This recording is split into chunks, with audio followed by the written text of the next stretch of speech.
Welcome to Caesarea.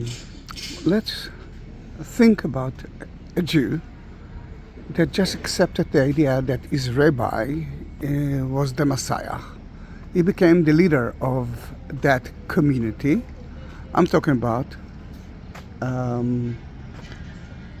St. Peter. And St. Peter, not so far away from here, at Jaffa, which is now part of Tel Aviv, Israel, got a message.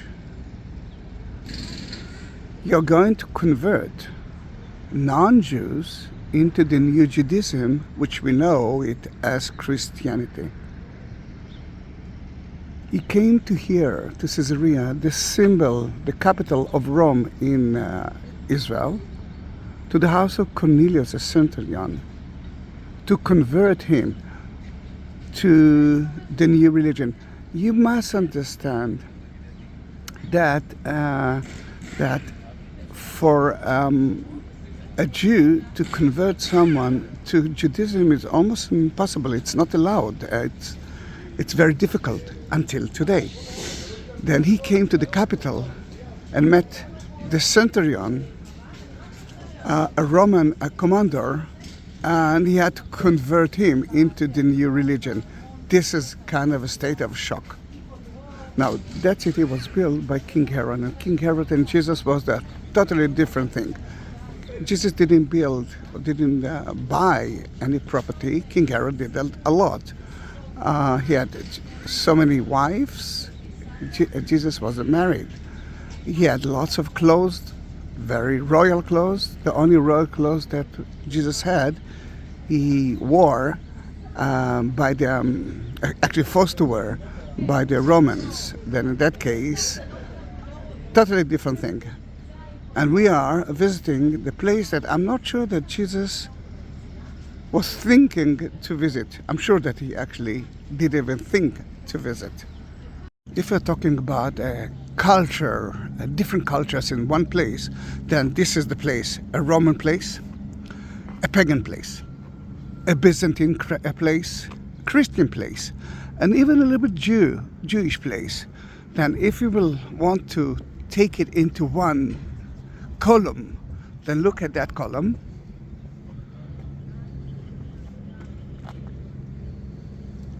You can see the word Shalom right here. Shalom. Nice, isn't it? We enter to the theater that King Herod built, and the beauty of it is, first of all, it's beautiful, isn't it? Look at the sea. Until today, we're using it as a theater, but Jesus, although he didn't visit Roman cities like Tiberias, Caesarea, he knew about the theaters, and at his time, an actor used to be called hypocrite. And Jesus used a lot of it when he talked about the Jews, about the Pharisees, the Sadducees.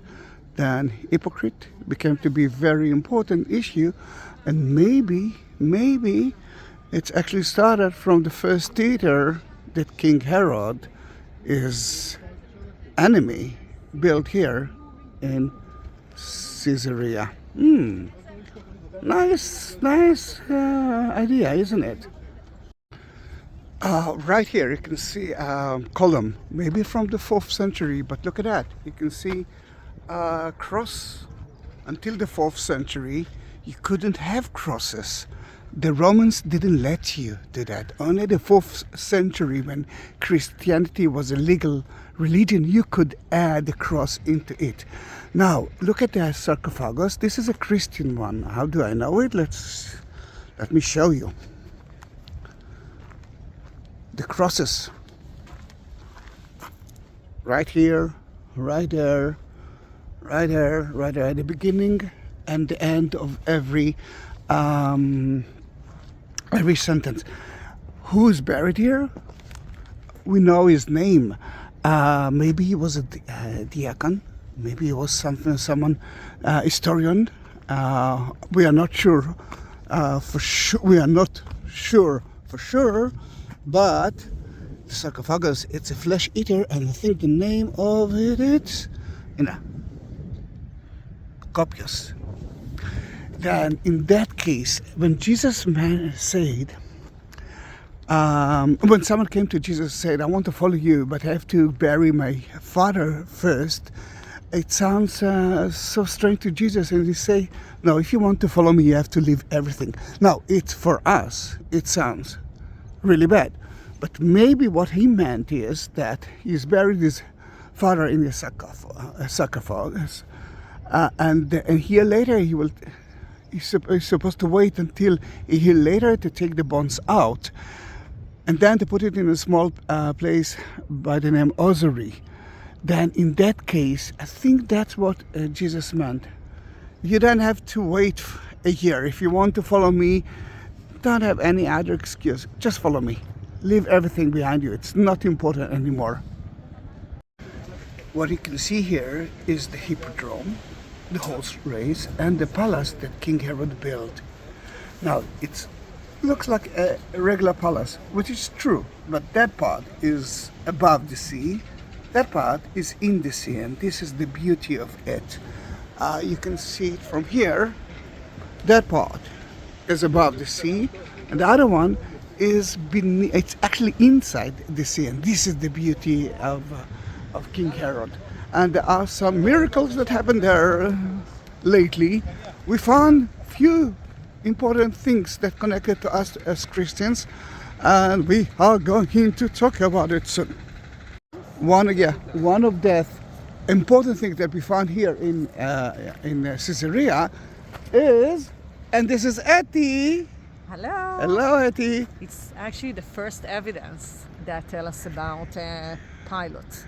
Pontius Pilate, yeah. Pontius Pilatus. As we call him the governor of Judea. It also tells us about his the one who, position. look at my The umbrella. One Who crucified Jesus. Jesus, and I think it's the only one. The ring is a ring from his time, but I'm not sure that he wore it, but that he built for Tiberius. Then he did it. Then for me, it's the most important evidence of the existence of Pontius Pilate. Yeah, and to focus in the fact that he lived here. We know him from Jerusalem just for Passover. Most of the time he was here. This was the capital of the city was the capital of the Romans here. In the land of Israel, but in Jerusalem he's going to because of the too Jewish many people. crowd. Yeah, too many people. Too many people, lots of problems.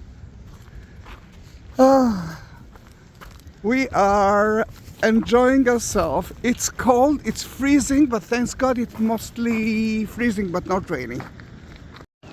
The beauty of that palace that was built inside the water, inside the sea, is that the pool in it was made of fresh water.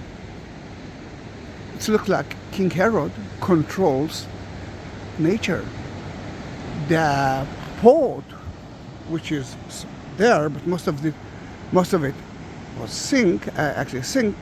Then that one is at his time, at the time of King Herod, was amazing. It wasn't like that. He actually controlled nature as well. But this is what actually Jesus did. Remember when he calmed the storm in the Sea of Galilee. And if we're talking about that, look at the sky, it's rained here thanks God, it's not raining now, I'm so happy. Listen to the sound of the waves in Caesarea.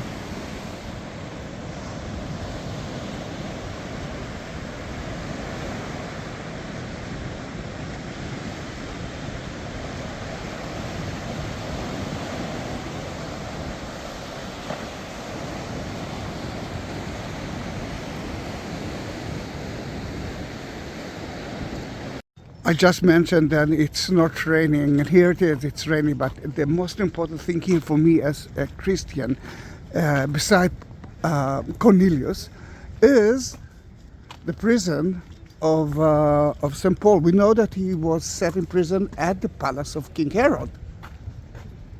The book of Acts actually talks about it, and you can see, sadly it's closed, but you can actually see the entrance to the only prison that we found here. Maybe we will find one more, but this is the only one that we found. And you can see here the group of tour guides that's starting about. Oh, it's open! Yay! It is open. Then let's walk all the way down. Miracles can happen. Who said that there are no miracles here? Hey, we are at the prison of the prison of St. Paul. Now we know that St. Paul was set in prison at the palace area, and it is. And the beauty of it is that he's been here for 2 years. In those 2 years, he had a lot of speeches, a lot of meetings between important people like the Festus, Agrippas II.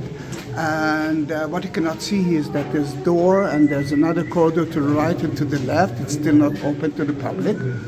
And he gave a lot of testimonies about himself, about how he became a Christian. He was a very knowledgeable, Ibrish. He had a lot of knowledge. He was born again as a Christian, as he already knows. Then in that case, this is one of the reasons that he sat in prison. This is one of the reasons why the Jews didn't like him. For him, he's a troublemaker. Then, guys, the book of Acts, if I remember correctly, 22 to 26 is all about things that happened here, and it's quite an important issue to talk about. Now, that room was open, the prison was open lately to the public. If you remember, I actually took a video of it when I entered, quite a non-legal. Well, it wasn't open. I sneaked in to it because the gate was open, and if the gate is open, then who am I to say no to it? I promised to reach back to here and to read those 2-3 chapters of the book of Acts. The next 2. Then you will understand. It's gonna be a video that I will take about that and only that. It's a little bit sunny. See, that's what's happened. This is the miracle of St. Paul, and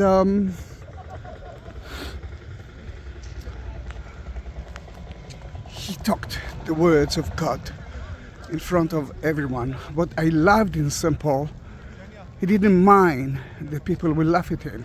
He didn't mind that people wanted to kill him. He was a messenger. And in those 2 years that he was set here in prison, I'm sure that he got a lot of messages. All the letters that he actually wrote, maybe the basic thing about it happened right here. He saw so many things that were connected to his life right here in Caesarea, in his prison. And because we know that he actually sat in prison, but he got VIP messages. Then he was in prison, but he felt a little bit free to do whatever he wants. Another important place here, I'm taking a lot of videos of Caesarea, but this is a place that I never actually entered. It's new for me, and thanks to the leader of the group, I just realized that maybe the house of Cornelius was somewhere here. Now, that was the club of the centurions. Then in that case, it must be very close to it, and you can see how beautiful is the mosaic floor.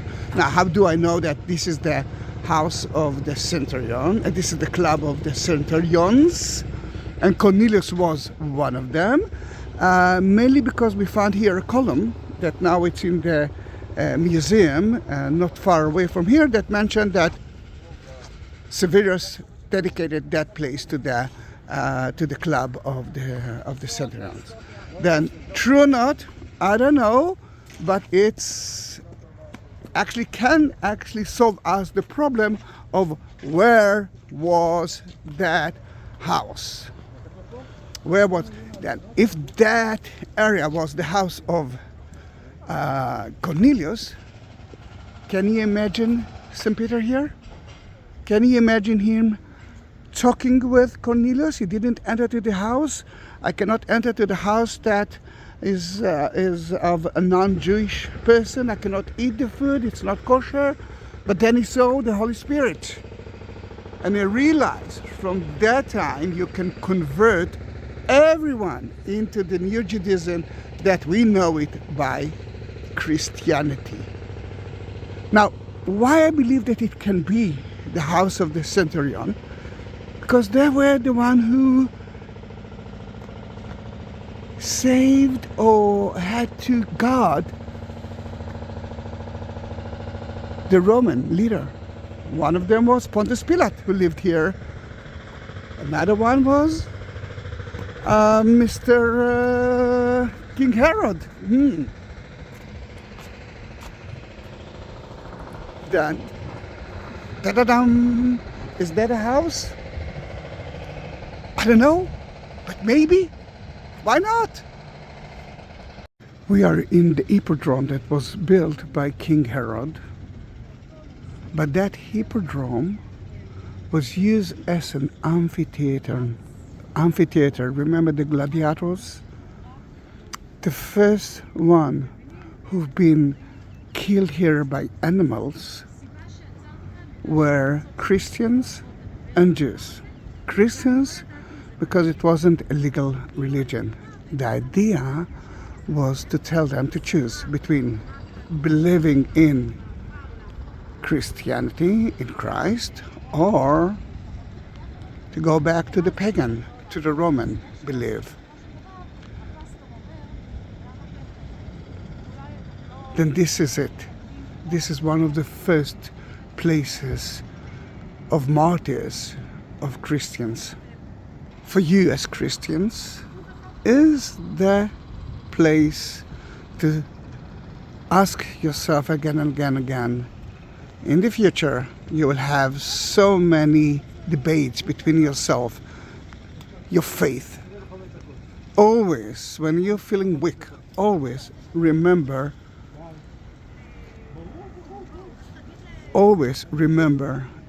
that the first Christians died here because they decided to accept Christianity. I'm standing on the royal stage from here. For example, gladiators, you remember? You can do that, or you can do that to help those poor people. One person who I believe that was poisoned here while he was watching the games was Agrippas, mentioned in the Bible as well. Then let's continue to the port of the city. I'm not sure that we will reach the port, but we are heading there. Lovely, it's still raining. Oh gosh. Yeah, I know that for you it's not a rain. For us, we are melting in that kind of rain. On that wall, you can see plaster, and plaster was colored. When we excavated, we found some painting of animals that were here. Sadly, because of the it's so humid here and hot, then we knew that something horrible will happen to those pictures. Then what you see here are replicas. Can you imagine the first Christians and so many other Jews who were against the Romans ended their life here for us? Look how lovely is the sea here. Now, let me tell you something. This is the port of King Herod, and before you will say, oh, it's nothing, then although it's a horrible thing to see, we are here. What you see there is something like that. I'm talking about the port was a mortar and a huge one. The water reached the stairs. Then the port was quite big. From that port, as I believe, St. Paul left us. Left Jerusalem, left Israel on the way to Rome. On top of it, you could find a Roman temple at the ancient time, and a Byzantine time, and a Crusader time. You could see churches. For the Christians of us, that was the beginning of Christianity. Long before Jerusalem became a very important city, Caesarea was the house of studies, researches, books, fathers of Caesarea. Right here. Why it's still raining? All right, it's not pouring, but still, I do have glasses, you know, that I cannot see a thing. Then if I will go straight, you know what can happen to me? I'm kidding. Every drop of rain is good for Israel. Every drop of rain is needed. We're leaving Caesarea through the Crusader part. And again, she's here. Yeah. By the streets of Caesarea. Caesarea, and we are entering to kind of a church, even a Gothic church. Is it a church? Really? Yeah. The Northern Gate? Don't mention the gate. It's a church. Okay. but look at that. Look at that. This is a totally Gothic church. Yeah, but guys, it's a Crusader gate. That's the entrance to Caesarea. The Crusader didn't use every part of Caesarea. They built themselves a fortress against the Muslims' enemy that were here. And look at the moat. Oh wow! Oh wow! I know. Where are the water? Well, although some people say that here in Caesarea they had water. Lovely, isn't it? It's only the base of the wall. The wall was above us, much higher than that.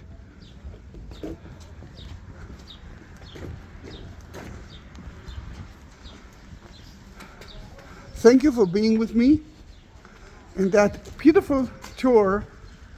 Don't forget to subscribe.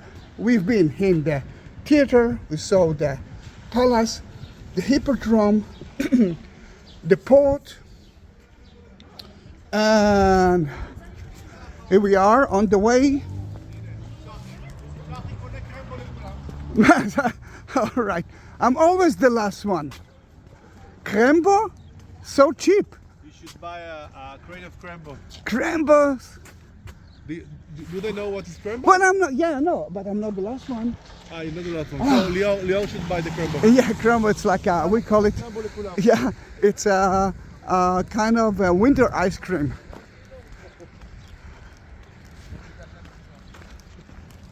Then thank you for being with me and see you in my next video. Bye.